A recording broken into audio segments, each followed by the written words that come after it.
नमस्कार विद्यार्थियों, ऑनलाइन कक्षाओं में आपका स्वागत है। विद्यार्थियों, हम जिस श्रृंखला को पढ़ रहे हैं यानी भारत में अपवाह तंत्र है, और भारत के अपवाह तंत्र के अंतर्गत हमने सिंधु अपवाह तंत्र को जाना, और सिंधु अपवाह तंत्र के बाद पिछले वीडियो में हमने गंगा अपवाह तंत्र को जाना कि गंगा नदी है उसका उद्गम कौन से स्रोत से है और किन किन नदियों के संगम से गंगा नदी का निर्माण होता है। हमने पंचप्रयाग, आपके देवप्रयाग, नंदप्रयाग, कर्णप्रयाग, आपके विष्णुप्रयाग यानी जोशीमठ, ये जो पंचप्रयाग है इसके बारे में हमने जाना। साथ ही पंचप्रयाग के बाद में गंगा का निर्माण हो जाता है, गंगा मैदानों में आ जाती है। एक बार इस फ्लो चार्ट को मैं आपके सामने रख रहा हूं कि कौन से क्षेत्र से गंगा आती है और कहां जाकर मिल जाती है। वैसे मैंने कंप्लीट इसको समझा दिया। देखो, ऋषिकेश में जब ये गंगा आती है, पहले आपके दो, एक तो भागीरथी, एक अलकनंदा, इसके बीच में आपने पढ़ा मंदाकिनी आती है। इसके बीच में आपने पढ़ा था कि अलकनंदा जो है दो से बनती है, एक तो धौली गंगा, एक विष्णु गंगा। इसके बाद में आपने पढ़ा था कि एक नदी आती है नंदाकिनी, नंदप्रयाग बनाती है। एक नदी आती है पिंडार जो आपके कर्णप्रयाग बनाती है, जो आपके मंदाकिनी आती है ये रुद्रप्रयाग बनाती है, और ये लास्ट में देवप्रयाग। ये कंप्लीट आपने देख लिया। इसके बाद हम बात करें कि ये ऋषिकेश में आती है। ऋषिकेश के बाद ये हरिद्वार में के मैदान में आती है। मैदान में कहाँ प्रवेश करती है? हरिद्वार में। ठीक है, अब यहाँ तक उत्तराखंड का पार्ट था। उत्तराखंड के इस पार्ट को देखें तो 310 किलोमीटर जो गंगा है वो उत्तराखंड में प्रवाहित होती है, और यहाँ इसको ऊपरी गंगा के नाम से जाना जाता है। यानी ये बड़ा भाग है, इसको हम क्या बोलते हैं? ऊपरी गंगा कहते हैं। इसके बाद जो भाग है बिजनौर का, इस बिजनौर को हम क्या बोलते हैं? मध्य गंगा के नाम से जानते हैं। और बिजनौर के बाद आपके नरोरा उत्तर प्रदेश, फरुखाबाद, कन्नौज, कानपुर, फतेहपुर, प्रयागराज, मिर्जापुर और वाराणसी और गाजीपुर, ये गाजीपुर भी किसमें है? यूपी में है। इन क्षेत्रों से ये बहती हुई गाजीपुर में कौन सी नदी मिल जाती है? गोमती। गाजीपुर में कौन सी मिलती है? गोमती। इस गोमती नदी का जो क्षेत्र है इसको हम निम्न गंगा के नाम से जानते हैं। ये जो आपका जो क्षेत्र ये मध्यम गंगा है, और उसके बाद वाला क्या है? निम्न गंगा है। 1100 किलोमीटर, 1140 किलोमीटर का जो क्षेत्र है वो इसका है गोमती तक का। फिर गोमती जब गाजीपुर में मिलती है, उसके बाद देखो छपरा में अभी बताऊंगा मैं, घाघरा नदी मिलती है। फिर सोन मिलती है पटना में। हाजीपुर है, वहां कौन सी नदी? गंडक नदी मिलती है। और भागलपुर, ये आपका बिहार का पार्ट है, 445 किलोमीटर लंबा, और इसको हम क्या बोलते हैं? निम्न गंगा बोलते हैं। फिर इसके बाद में नदी है वो पश्चिम बंगाल में प्रवेश कर जाती है, और लास्ट में जाकर के ये आपके बंगाल की खाड़ी में, बांग्लादेश में, फिर बंगाल की खाड़ी में गिर जाती है। ये हमने कल भी इस फ्लो चार्ट को पढ़ा था। तो यहां से आपको पता लग गया कि गंगा नदी है वो कौन कौन से नगरों से प्रवाहित हो रही है। प्रयागराज में इसमें वो मिल जाता है क्या? यमुना। तो कौन कौन से नगरों से प्रवाहित हो रही है, अब एक एक करके इसकी नदियों को देखते हैं। सबसे पहले हम बात करते हैं यमुना नदी की। कौन सी की बात करते हैं? यमुना। देखो, यमुना नदी है, बताया जाता है कि ये जो गंगा के पैरेलल बहती है, गंगा के समानांतर बहती है, फिर ये दक्षिण में आकर के और अपने मार्ग को परिवर्तित करती है, फिर गंगा में आकर के मिल जाती है। ये नदी है वो आपके यमुनोत्री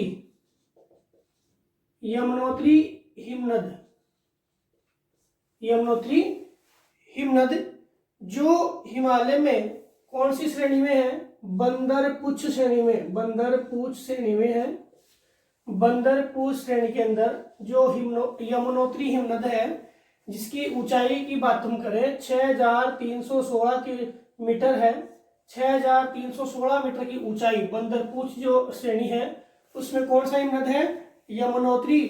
कौन सा? यमुनोत्री हिमनद है। वहां से कौन सी निकलती है? आगे जो मसूरी है, इस मसूरी के अंदर है ये मैदानों में प्रवेश करती है मसूरी के बाद, और यह आपके दक्षिण पश्चिम में प्रवाहित होते हुए ये दिल्ली, मथुरा, आगरा से होते हुए यह आपके इटावा और दक्षिण में प्रवाहित होते हुए फिर दक्षिण पूर्व में घूम जाती है। दक्षिण पूर्व में इसका क्या हो जाता है, फ्लो हो जाता है। फिर बाद में पूर्व की ओर क्या इसका फ्लो हो जाता है। पूर्व की ओर फ्लो होने के बाद में ये उत्तर में ये थोड़ी क्या होती है, घूमती है, और बाद में ये उत्तर प्रदेश के इलाहाबाद यानी प्रयागराज में आकर के मिल जाती है। ठीक, इसके बाद हम देखें तो इसकी सहायक नदियां कौन कौन सी है। तो इसकी सहायक नदियों में एक तो सबसे मुख्य नदी है वो है आपकी चंबल। कौन सी है, चंबल। फिर चंबल की सहायक नदियां है जैसे बनास है, और बनास की सहायक नदियां है। फिर इसकी जो सहायक नदियों में काली सिंध है, ठीक है, काली सिंध जो है ना वो कोटा में आके मिलती है, काली सिंध है। फिर काली सिंध के अलावा एक सहायक नदी इसकी है पार्वती। कौन सी, पार्वती। तो ये आपकी चंबल की सहायक नदियां ये भी यमुना के अपवाद तंत्र का एक महत्वपूर्ण हिस्सा है। इसके अलावा और कौन सी सहायक नदी है, तो बेतवा है, केन है, तिमसा है, ये आपकी क्या है, इसकी सहायक नदियां हैं। किसकी, यमुना की। अब यमुना की सहायक नदियों के बाद हम जो अगली नदी देखें जैसे चंबल मुख्य नदी है, चंबल क्या है, मुख्य नदी। अब चंबल कहां से निकलती है, तो चंबल निकलती है मध्य प्रदेश के महू कि जाना पाव की पहाड़ी से कौन सी नदी निकलती है, आपके चंबल नदी निकलती है। और यह जो चंबल नदी है वो टोटल 965 किलोमीटर, यमुना जो है वो तो यमुना की लंबाई तो कितनी है 1300, भूल गया मैं, 1370 किलोमीटर लंबी है यमुना। और यमुना की फ्लो की बात करें यानी अपवाह तंत्र की बात करें तो 3,62,000 किलोमीटर है, 3,62,000 किलोमीटर क्या है, इसका अपवाह तंत्र है। मध्य प्रदेश से की जाना पाव की पहाड़ियों से निकल करके यह नदी उत्तर की ओर प्रवाहित होती है और आके चित्तौड़गढ़ में प्रवेश करती है। चित्तौड़गढ़ में प्रवेश करने के बाद यह उत्तर पूर्व की ओर प्रवाहित होती है। चित्तौड़गढ़ के बाद यह कोटा में, कोटा के बाद यह बूंदी में, बूंदी के बाद यह सवाई माधोपुर में, फिर यह करौली होते हुए धौलपुर से फिर बाद में यह यूपी में प्रवेश करती है। और यूपी में प्रवेश करने के बाद इटावा के अंदर आपके यमुना में आकर के मिल जाती है। ये देखो एक ऐसी नदी है जो ये आपके राजस्थान और ये आपके मध्य प्रदेश, राजस्थान और मध्य प्रदेश की सीमा बनाती है, राजस्थान और मध्य प्रदेश की सीमा बनाती है। और इसमें महत्वपूर्ण जो नदी योजनाएं हैं यानी बांध है वो बने हुए हैं, जैसे गांधी सागर बना हुआ है, गांधी सागर बांध ये आपके एमपी में बना हुआ है, ठीक है, गांधी सागर बांध एमपी में। फिर आपके राणा प्रताप सागर ये चित्तौड़गढ़ में, फिर आपके कोटा बैराज आपके इसमें कोटा में, फिर आपके जवाहर सागर ये आपके किसमें बना हुआ है, आपके कोटा में ही। तो कोटा में 2 बांध यानी जवाहर सागर और आपके कोटा बैराज। और इसके अलावा देखिए चित्तौड़गढ़ में आपके राणा प्रताप सागर बांध और गांधी सागर बांध आपके किस बना हुआ है, मध्य प्रदेश में। तो इस प्रकार से ये नदी है वो राजस्थान के लिए भी बड़ी महत्वपूर्ण नदी है। राजस्थान की नदियां जब पढ़ेंगे तब हम इस नदी को भी इसमें जानेंगे। इसके बाद हम देखें तो दूसरी सहायक नदी कौन सी है, तो दूसरी सहायक नदी के अंतर्गत हम देखें रामगंगा। कौन सी, रामगंगा। ये रामगंगा है जो कहाँ से निकलती है, गढ़वाल की पहाड़ियां। गढ़वाल की पहाड़ियां कहाँ है, उत्तराखंड में। तो उत्तराखंड से रामगंगा निकली और ये छोटी नदी है, शिवालिक पहाड़ियों को पार करके, शिवालिक पहाड़ियों को पार करके ये दक्षिण पश्चिम की ओर आती है, और दक्षिण पश्चिम की ओर आकर के यह दक्षिण पश्चिम की ओर आएगी, और दक्षिण पश्चिम की ओर आकर के यह आपके नजीबाबाद, नजीबाबाद में कहा, यूपी में प्रवेश कर जाएगी, उत्तर प्रदेश में प्रवेश कर जाएगी, और बाद में यह दक्षिण पूर्व की ओर बहते हुए आपके उत्तर प्रदेश के कन्नौज में, उत्तर प्रदेश के कन्नौज में इससे मिल जाती है, आपकी गंगा नदी से मिल जाती है। कहां से मिल जाती है, गंगा नदी से मिल जाती है। तो महत्वपूर्ण नदी है, छोटी नदी भले हो लेकिन इंपॉर्टेंट नदी है रामगंगा। रामगंगा के बाद मैं बात करूं आपके यमुना की सहायक नदियों को हम देख लेते हैं।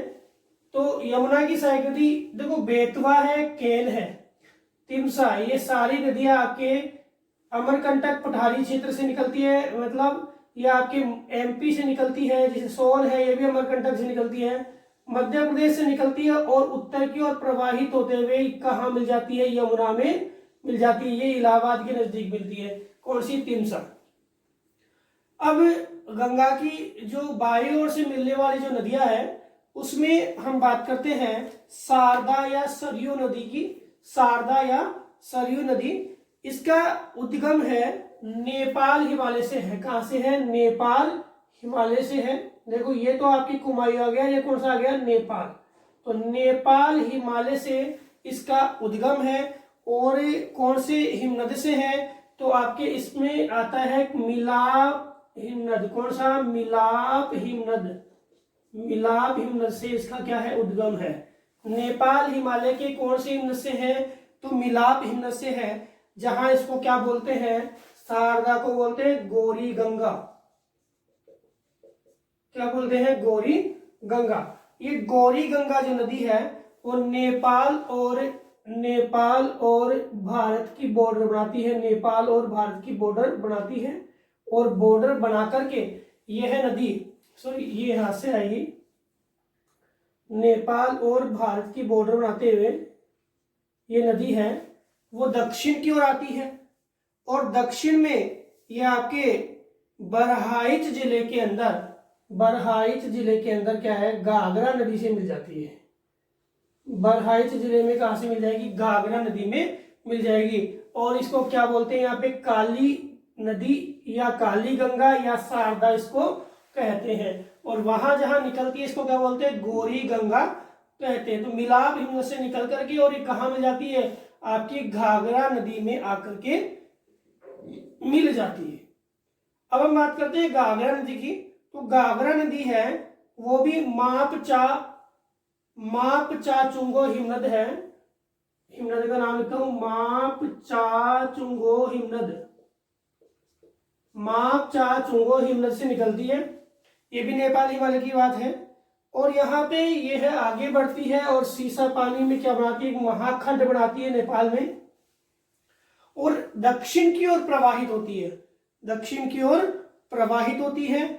और इसी के अंदर बहराइच के पास कौन सी नदी मिल जाती है, आपके बहराइच के पास आपके इसमें शारदा नदी मिल जाती है।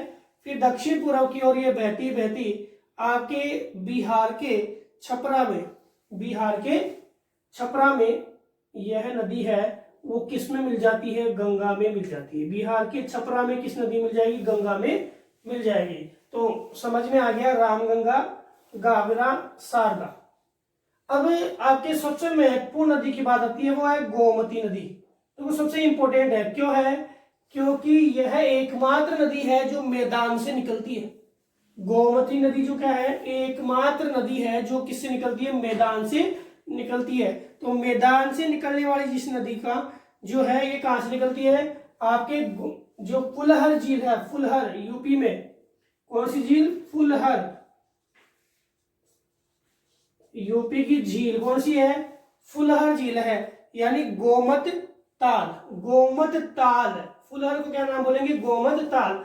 अब गोमत गोमत ताल से निकलती है तो इसको क्या बोलेंगे, गोमती। ये आपके प्रवाहित होते हुए और कहाँ पर, आपके गाजीपुर, गाजीपुर कहाँ है, गाजीपुर आपके यूपी में, उत्तर प्रदेश के गाजीपुर में आकर के गंगा में मिल जाती है। तो गंगा की यह सबसे महत्वपूर्ण सहायक नदी क्यों है, क्योंकि यह एकमात्र नदी है जो कहाँ से निकलती है, यह नदी निकलती है आपके मैदानी भाग से। कहाँ से निकलती है मैदानी भाग से। इसके बाद हम बात करें, जो अगली नदी है वो है गंडक नदी। गंडक नदी है, ये दो शाखाओं से, एक तो त्रिशूल गंगा, एक तो कौन सी है आपके त्रिशूल गंगा, एक है काली गंडक। काली गंडक और त्रिशूल गंगा दो शाखाएं हैं, वो इसकी मिलती है और यह है इनके मिलने के बाद है वो आगे गंडक नदी के नाम से आगे प्रवाहित होती है। नेपाल हिमालय है, नेपाल हिमालय में आपके धौलागिरी और माउंट एवरेस्ट के बीच में से क्या होती है, प्रवाहित होती है।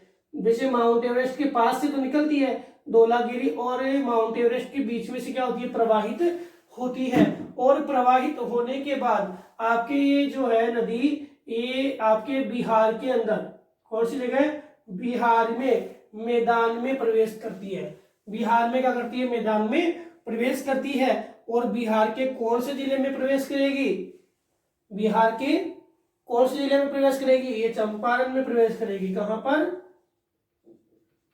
चंपारण।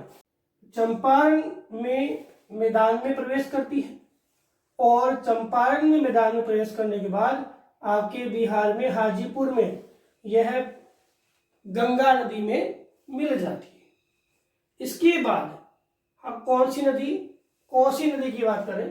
कोसी, देखो कोसी नदी के बारे में सब जानते हैं प्रश्न, कि बिहार का शोक कौन सी नदी है, कोसी नदी है। इसको हम पूर्ववर्ती नदी बोलते हैं। पूर्ववर्ती का मतलब है ये कि पहले से मार्ग जिनका प्रवाहित है उन्हीं मार्ग पे ये बहती आ रही है। तो पूर्ववर्ती नदी है आपकी कौन सी, कोसी नदी। अब कोसी नदी जो है वो आपके माउंट एवरेस्ट जो है उसके उत्तर से क्या है, निकलती है और उत्तर से निकलने के बाद यह दक्षिण की ओर प्रवाहित होती है। दक्षिण की ओर यह प्रवाहित होने के साथ साथ इसमें कुछ नदियां हैं, जैसे सोन है आपके, सोन नदी है, जैसे एक सिर्फ इसकी मुख्य शाखा है अरुण नदी है, ठीक है। और कोसी जो है नदी, ये 7 नदियों के संगम के बाद बनती है। 7 नदियों के संगम के बाद बनती है, 7 धाराओं के संगम के बाद बनती है।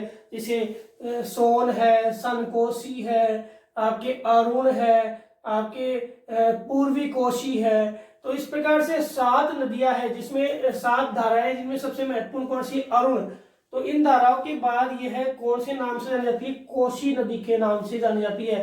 तो सप्तकोशी, सप्तकोशी बनने के बाद यह चल दक्षिण की ओर क्या होती है, प्रवाहित होती है। और प्रवाहित होते होते यह आपके बिहार में प्रवेश करती है, मैदानी क्षेत्र में।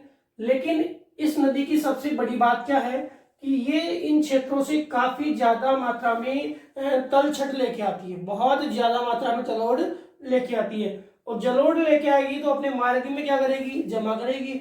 और मार्ग में जमा करने के कारण मार्ग परिवर्तन के लिए, मार्ग परिवर्तन के लिए यह नदी जानी जाती है।